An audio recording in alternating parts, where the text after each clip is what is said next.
कि आपने अभी तक जो पेमेंट की है सेलर को इस एग्रीमेंट के तहत, उसका क्लियर रिकॉर्ड आप अपने पास रखिए। वो रसीद या प्रूफ कि आपने पेमेंट कर दी है वो डिस्प्यूट में नहीं आनी चाहिए बात। कुछ एग्जाम्पल देने की कोशिश करता हूं। कई बार क्या करते हैं खरीदार कि भाई आपने कोई शुरू में चेक दे दिया अर्नेस्ट मनी का, एडवांस मनी का 10 लाख रुपए का फॉर एग्जाम्पल आपने एडवांस मनी का चेक दे दिया। अब सेलर वो चेक लेके बैठा हुआ है, वो उसे डाल नहीं रहा है, उसने एनकैश नहीं किया उस चेक को। तो आपने तो लिख दिया एग्रीमेंट में कि मैंने 10 लाख का चेक इसे दे दिया, इसे 10 लाख रुपए की राशि प्राप्त हो गई, पर प्राप्त नहीं हुई ना, उसे तो खाली चेक प्राप्त हुआ है, चेक उसने डाला ही नहीं,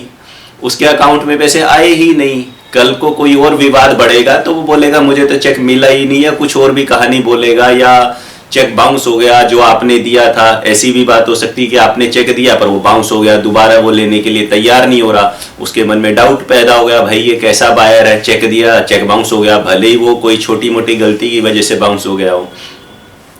या आपने कैश दे दिया तो उसकी कोई आपने सेपरेट रसीद नहीं ली, और थोड़ी बहुत रकम दे दी तो कोई बात नहीं, अगर आपने लंबा चौड़ा कैश दे दिया तो फिर वो कानूनन रूप से आप भी शिकंजे में फंस जाओगे। रिसेंट सुप्रीम कोर्ट का जजमेंट भी है कि अगर आप कह रहे हो मैंने कैश दिया, तो पहले तो जो कोर्ट है आपकी जो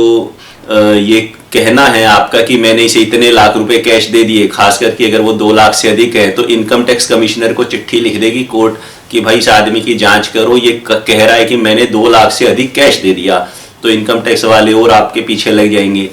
फिर आप समझ लो क्या होगा। तो अभी फिर विषय से नहीं भटकते, स्पेसिफिक परफॉर्मेंस पे रहता हूं कि आपने जो पैसे उसे दिए, चाहे कैश दिया, चेक दिया, डिमांड ड्राफ्ट दिया, कैसे भी दिया, उसका आपके पास एक clear payment record including bank statement होनी चाहिए। जनाब मैंने ये चेक दिया था, मेरे अकाउंट से पैसे डेबिट हो गए, या कैश दिया था तो ये इसकी एक इसने सेपरेट रसीद इशू की थी, इस पे रसीदी टिकट रेवेन्यू स्टैंप भी लगी हुई है, इस पे क्रॉस साइन भी हैं, 2 गवाह भी हैं इसके, और ये एडमिट कर रहा है कि भाई मेरे को इतने रुपए मिल गए। एग्रीमेंट में भी ये बात लिखी हुई है। कैश है, मैं कहाँ से लाया कहाँ से नहीं लाया वो एक अलग मुद्दा है, वो मैं इनकम टैक्स विभाग को समझा लूंगा कि मैं कहाँ से लाया था, वो ब्लैक मनी नहीं है।